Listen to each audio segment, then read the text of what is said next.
Yo, what's up? Welcome to another build guide. So before the league ends, I just wanted to make another solid self-cast Inquisitor build. So I was like, okay, what should I play? I just wanted to play another element. Because I recently posted an Ice Spear all content build guide, but that was a rank 1 character and it was super expensive. That's why I was like, okay, I'm gonna keep this cheap as possible, but obviously not like 10 exiled or something. So good news, I spent less than probably 40 exalt, something like that, for the initial gear and gems and everything. But later on I bought a corrupted body armor for +2 gem level and also awakened spell echo. That is 16 exalt right now, the body armor I don't remember. So if you also want to buy those later on, the build passes 50 exalt break point, let's say. But normally it is like 40 exalt, maybe 30 exalt, maybe even cheaper, I don't know. So it is under 50 exalt and just deletes everything even with that budget. Because I don't know, this build does ridiculous amount of damage. I actually didn't expect this much DPS. So let's just hop right into it. So I wanted to play lightning or a fire skill, and I was like, alright, let's do a lightning build and use Doryani Prototype, because those builds can actually pull off some decent DPS even with lower investment, because that is how powerful Doryani Prototype is. So that's a body armor that lets you actually, let's just read it. Nearby enemies have lightning resistance equal to yours, so you just need to lower your maximum, not maximum, you need to lower your lightning resistance. So for example, if you have -100 lightning resist, the monsters are also gonna have -100. That is, if you have a positive resist, they will also have positive. So you just want to make it minus something. The minimum amount of resistance that you can have on your character is 200. That is actually a cap. My resistance, let me just check it, 171, obviously minus. So that was my resistance. You can go for maybe lower. So that's gonna be your lightning resistance. You want to use Thread of Hope, Jewels, Immortal Flesh Belt, something that most people actually do not even use. Maybe they don't know, but this is one of the most powerful belts for its budget. This is like a 1 chaos belt. Maybe you can also search for some corruptions, because no one buys these. This also provides armor, by the way. The body armor also needs you to stack armor, because it says armor also applies to lightning damage taken from hits. So there is something important there. It says from hits. So if there is any kind of lightning damage over time effect in the game, you just die instantly, because your resistance is minus. The only example that I know is Shaper's Laser. So if you want to maybe farm, not Shaper because he is easy, but if you want to farm Feared all the time, maybe if you are looking for a build for that, do not play this build. Because as soon as Shaper's Laser touches you, you are dead instantly. That is how that happens. So if you just stack armor, the hit damage obviously won't be an issue. I had more than 70k armor. So this is the synergy. You just want minus light resist, stack armor so you don't die to lightning damage. And that's it. The rest of the stuff is just usual gear.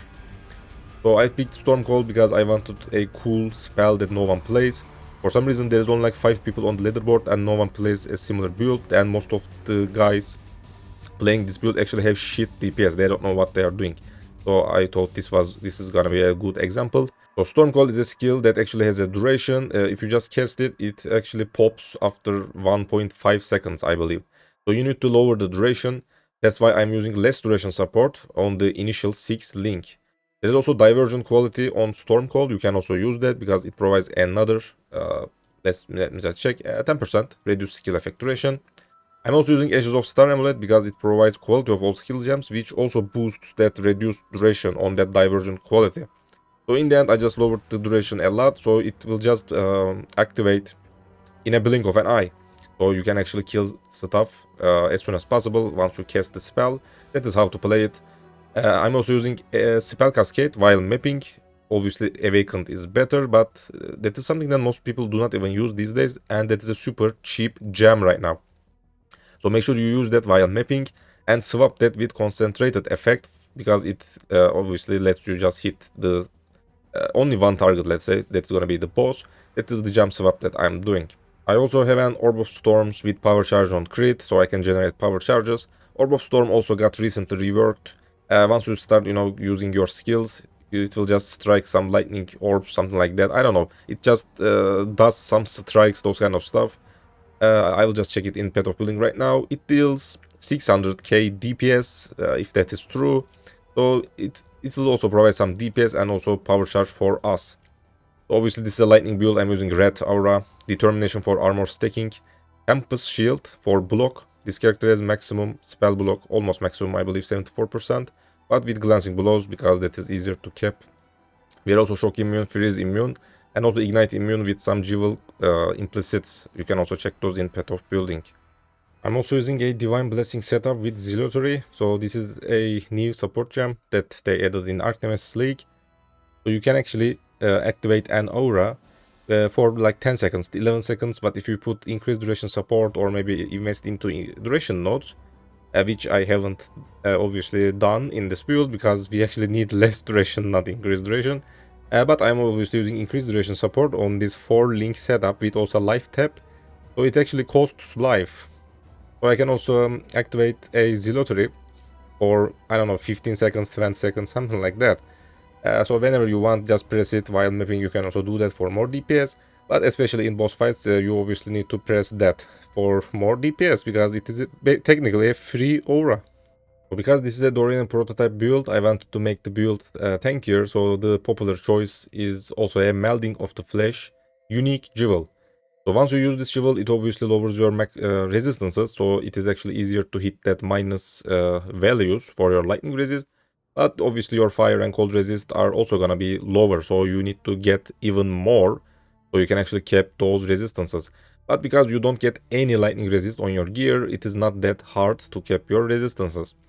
This also lets you, let's just read it. Elemental resistances are kept by your highest maximum elemental resistance instead. So this means that if you just focus on one resist, for example, for this build, it was fire resist. So if I get maximum fire resist or maximum elemental resistances, they both work obviously. It means that my lightning and cold resistances maximum cap is also the same. So I just got 85 cap maximum fire resist for this build. So I also had 85 cold resist. That is how that works. You can maybe focus on cold resist if you want to use maybe different items. One of the popular choices, one of the good items, let's say, is a, what's that?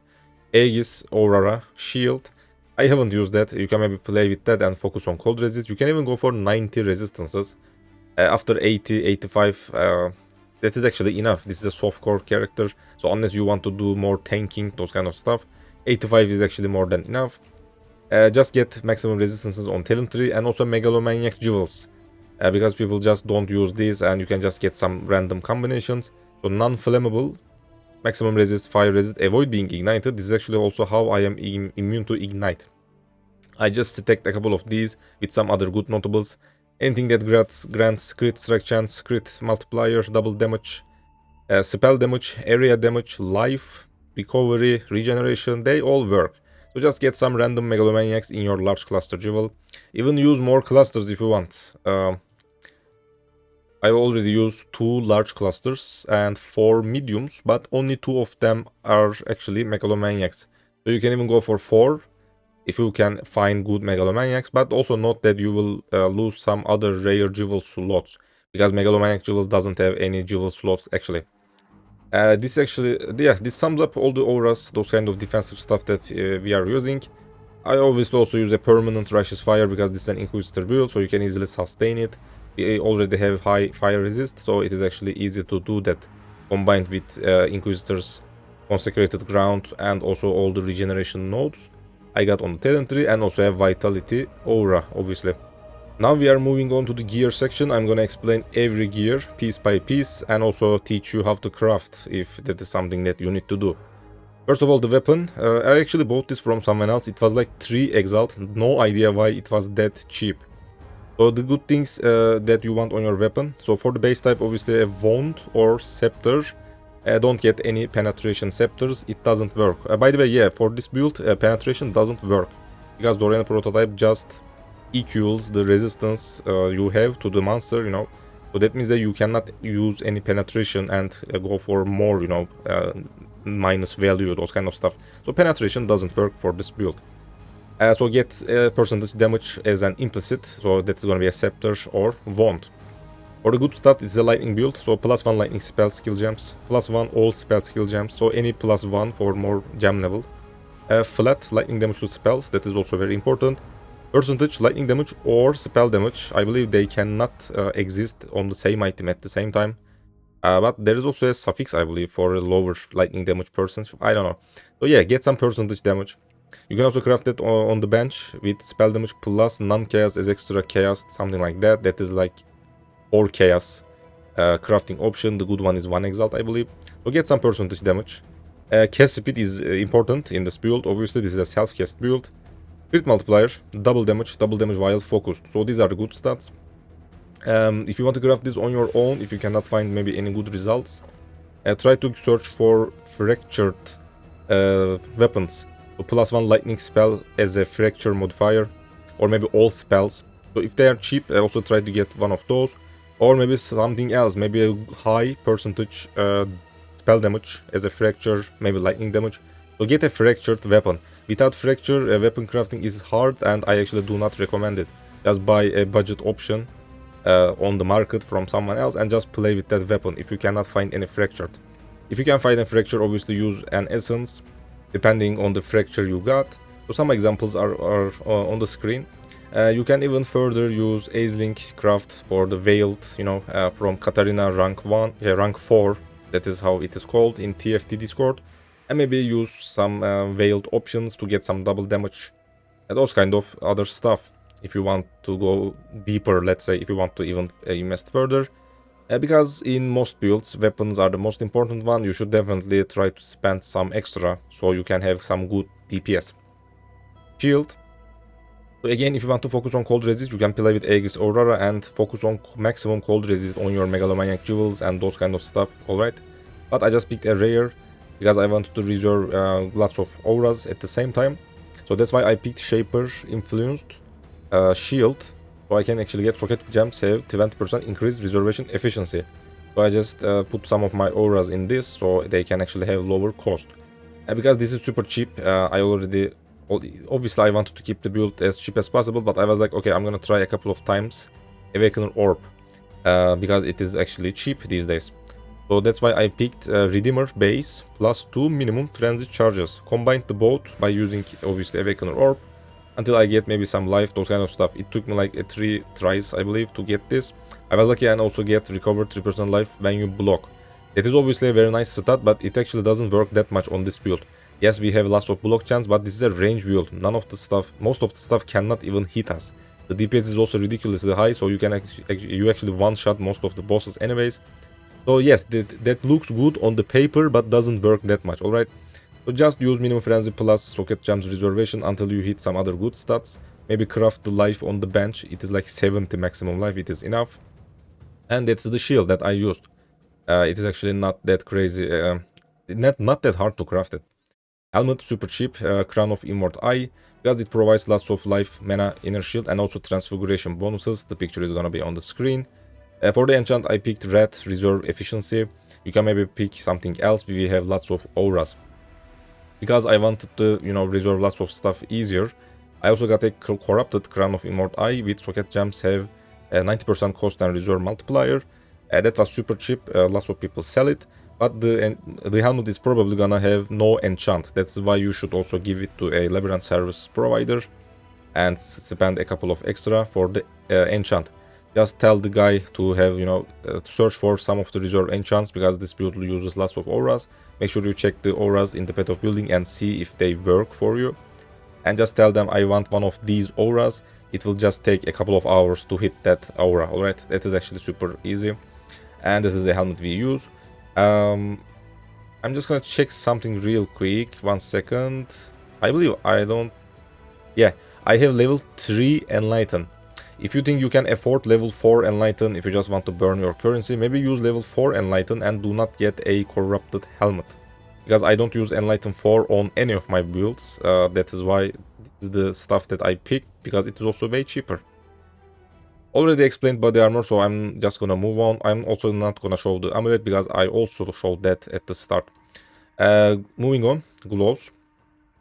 So I just used a similar gloves in my other build, Ice Spear, rank 1 Inquisitor build. This is a similar one, but I actually, obviously, this was cheaper, let's say. I just picked, again, attack and cast speed while focused.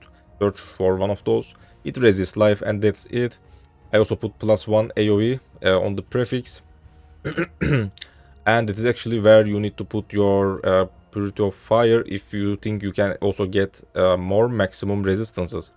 So make sure that you also check that. So you can maybe hit that next breakpoint on your Purity of Fire.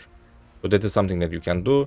If you don't need that +1 resist, maybe put something else for the prefix craft or maybe suffix craft, whatever you need. So gloves in the end should have life resist, maybe attack speed while focused, maybe some other stats that works for this build. I usually go for non-influenced gloves these days because the implicits are super nice. Searing Exarch and what is the other guy? Yeah, Eater of Worlds, yeah. So that's why I ended up using those also on the gloves. Put Honor for 10% increased damage taken. That is something that you cannot get anywhere else.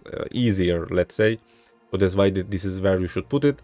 Also, effect of your marks. That is going to be our assassin mark. That boosts lots of crit strike chance multiplier, those kind of stuff. So good DPS in the end. Boots. This is where I kept my resistances. This was cheap. Because it doesn't have much crazy stuff. I just searched for the resistances, all the suffixes, and rerolled the prefix a couple of times, and that was it.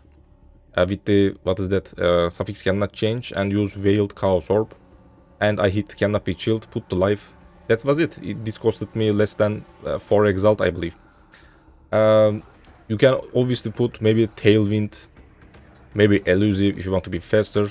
This character is not fast as my previous build because that guy had permanent onslaught and also Quicksilver Flask at the same time. It was a faster build actually.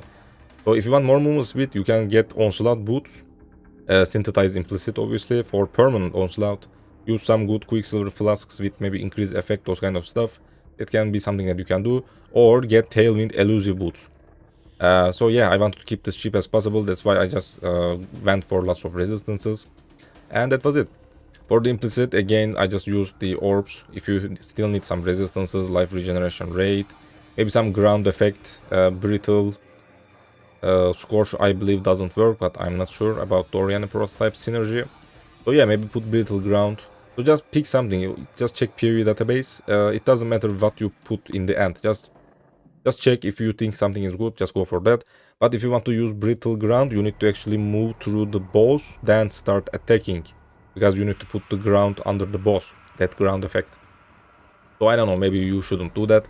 But if you think you need more crit strike chance, I had 92 crit, by the way. Not even using Battle Fate, because this is a range build, I just skipped that. So yeah, the crit was actually respectable and almost close to 100% in the end. Rings. Obviously, this is a spell build, so meaning that it will cost a lot of mana. You can further get more mana cost reduction on the talent tree if you have any problems. But your rings should have open prefixes, so you can actually put some mana cost reductions. I'm also using obviously inspiration support on my storm call, so try to lower that mana cost.